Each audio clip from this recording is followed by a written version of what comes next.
नमस्कार दोस्तों। आज का हमारा लेसन प्लान है जिसका प्रकरण रहेगा वन। तो इसमें देखते हैं किस प्रकार से इसे तैयार करेंगे। सबसे पहले हम लिखेंगे छात्र अध्यापक का नाम, दिनांक, विषय कौन सी विषय, सामाजिक अध्ययन लिखेंगे, कालांश और कक्षा। कक्षा रहेगी 8वीं और प्रकरण है हमारा वन। समाप्ति है 30 मिनट। आगे देखते हैं इसमें इसमें 2 कॉलम बनेंगे। आगे एक बनेगा शिक्षण उद्देश्य का, कौन कौन से शिक्षण उद्देश्य हैं, और दूसरा रहेगा व्यवहारगत अपेक्षित परिवर्तन। तो इसमें देखते हैं पहला है शिक्षण उद्देश्य है ज्ञानात्मक, दूसरा है अवबोधन, तीसरा है कौशलात्मक, चौथा है ज्ञानोपयोग। इसके आगे आते हैं अभिरुचि और अभिवृत्ति। ये 6 शिक्षण उद्देश्य हैं जिन उद्देश्यों को लेकर हम पाठ्य योजना तैयार कर रहे हैं। आगे है शिक्षण विधि। हम किस विधि से पाठ्य योजना तैयार कर रहे हैं। तो विधि रहेगी चार्ट विधि, प्रदर्शन विधि, प्रश्नोत्तर विधि और व्याख्या विधि। फिर आता है शिक्षण सहायक सामग्री। शिक्षण सहायक सामग्री में चौक, झाड़न, संकेतक, श्यामपट्ट एवं अन्य कक्षा उपयोगी सामग्री रहेंगी। फिर आता है पूर्व ज्ञान।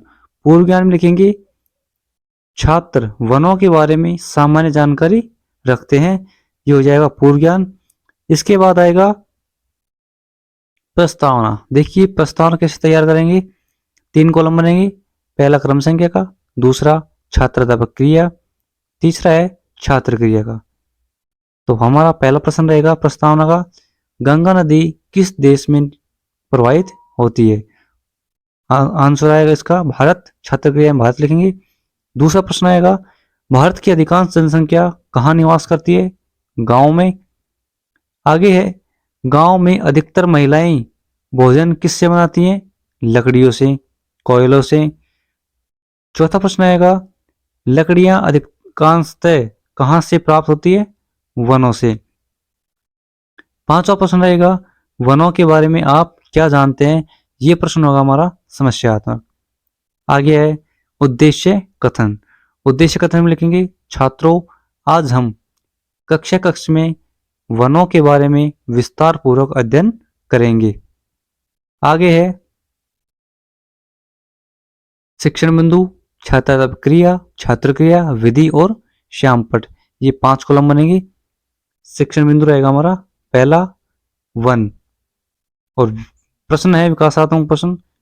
पहला है लकड़ियां अधिकांशतः कहां से प्राप्त होती हैं। वन या जंगल से। वनों के बारे में समझाइए। निरुत्तर। विधि हो जाएगी प्रश्नोत्तर विधि। आगे है छात्र अध्यापक कथन। तो इसमें लिख देंगे ऐसा क्षेत्र जहां प्राकृतिक रूप से उगे वृक्षों एवं वनस्पति का घनत्व अधिक रहता है उस क्षेत्र को वन कहते हैं।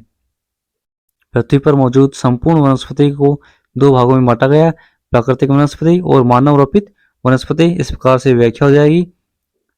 व्याख्या के सामने हो जाएगी व्याख्या विधि। विधि में लिखेंगे और छात्र क्रिया में लिखेंगे विद्यार्थी ध्यानपूर्वक सुनेंगे तथा मुख्य बिंदुओं को अपनी अभ्यास पुस्तिका में लिखेंगे। आगे इसके बहुत प्रश्न, 2 प्रश्न बनाए इस बहुत प्रश्न में।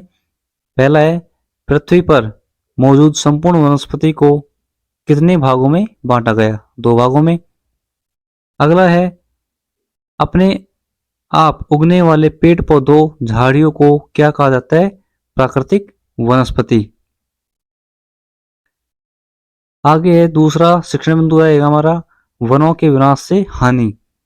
तो इसमें 2 प्रश्न बनाए विकासात्मक। दावानल से क्या होता है। वनों का विनाश। वनों के विनाश से हानि को समझाइए। तो इसमें ये व्याख्या हो जाएगी। छात्र क्रिया में ये आ जाएगा। विधि व्याख्या हो जाएगी। इसके बाद बहुत प्रश्न आएंगे। 2 प्रश्न है भूमि को संगठित करके कौन रखता है। वृक्षों की जड़ें।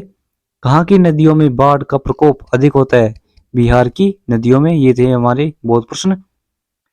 तो तीसरा शिक्षण बिंदु रहेगा वनों का महत्व। तो इसमें देखते हैं 2 प्रश्न विकासात्मक। विभिन्न प्रकार के पेड़ पौधे कहाँ पाए जाते हैं। वनों में। वनों के महत्व को समझिए।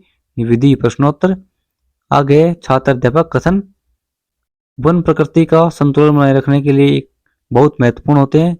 वन वातावरण का शुद्धिकरण करते हैं। वनों के कारण मनुष्य और जीवों को ऑक्सीजन प्राप्त होता है। वन जल संरक्षण का कार्य करते हैं, जिससे भूमिगत जल की समस्या उत्पन्न नहीं होती। दो बहुत प्रश्न हो जाएंगे। मूल्यांकन प्रश्न, पृथ्वी पर मौजूद संपूर्ण वनस्पति को कितने भागों में बांटा गया? दूसरा प्रश्न, टेस्ट टेस्ट नदियों में बाढ़ का प्रकोप अधिक होता है। तीसरा प्रश्न है, वन वातावरण का शुद्धिकरण करते हैं। चौथा प्रश्न हो जाएगा, वन किसके अपरदन को रोकने का कार्य करते हैं? दो गए कार्य प्रश्न हो जाएंगे। वनों के विनाश से होने वाली हानि को समझाइए। दूसरा प्रश्न होगा, वनों के महत्व को समझाइए। ये था हमारा आज का लेसन प्लान।